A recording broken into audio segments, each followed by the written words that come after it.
My name is Nick Conkle, and I'm lead gameplay designer for the Elder Scrolls Online.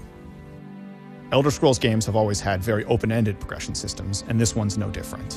There's a huge number of choices, and you can choose to focus on one or spread yourself amongst all of them. And of course, if you spend enough time, you can eventually master them all. So let's start with the very basics. As you play the game, killing monsters, doing quests, or exploring the world, you're going to gain experience points that's going to allow your character to level up. It isn't just leveling up that gives you skill points.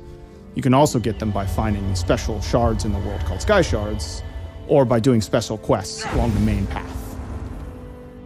When you do level up, you get a point to spend in an attribute and a point to spend in a skill. Attribute points increase the three basic resource pools in the game: health, magicka, and stamina. Health is drained when you take damage in combat, magicka when you cast spells, and stamina when you sprint or use weapon abilities. Attributes are how you define your character in broad terms. Do I want to be really survivable? Do I want to be a mage caster person? Or do I want to be a physical in-your-face type attacker? Skill points, on the other hand, allow you to define your character in a specific way. So you can spend a point to learn an ability or a spell, and abilities or spells belong to a skill line, which is a thematic connection of abilities. The more you use abilities from a specific skill line, like say Stone Fist from the Earth Magic skill, the more you'll have access to the abilities later in the line, like Petrify or Magma Armor.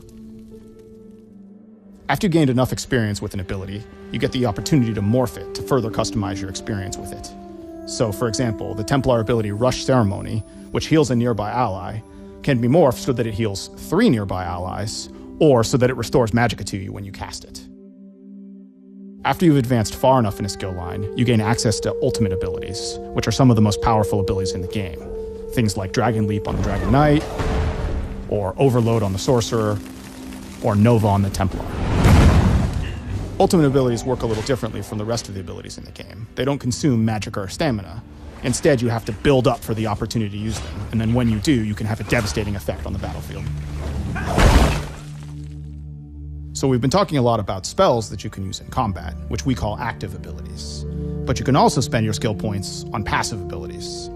And those have a more subtle effect that's permanent on your character. So it can be things like increase the damage you cause with fire spells, or something like where your lightning magic will have a chance to cause the target to disintegrate instantly and turn into a pile of ash. There are 2 decisions you make at character creation that will affect the skill lines you have as you progress your character further. Your race, which gives you a set of abilities that helps define the identity of that choice, and your class, which actually gives you 3 unique skill lines that follow a general theme without actually forcing you into a specific role. Your class and race skills only represent a fraction of what's possible to get in the game, though. There's a whole set of general skills that are available to anyone who plays the game. A good example of this is the weapon and armor skills, which every character starts the game with, and anyone can take the time to learn and master. So no matter what class or race I picked, if I pick up a sword and shield, I can start getting stronger with that weapon. Or, alternatively, if I want to wear light armor and use a staff, I can become a good mage. You can also find entirely new skill lines for your character by playing the game and exploring the world. This ranges from relatively easy things to do, like join the Mages Guild or join the Fighters Guild, or by finding out in the world the opportunity to become a werewolf or a vampire.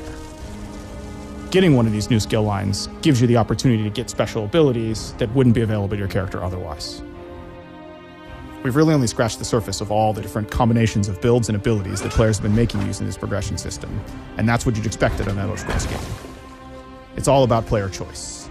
You can build the character the way you want to, and we can't wait to see what you guys come up with.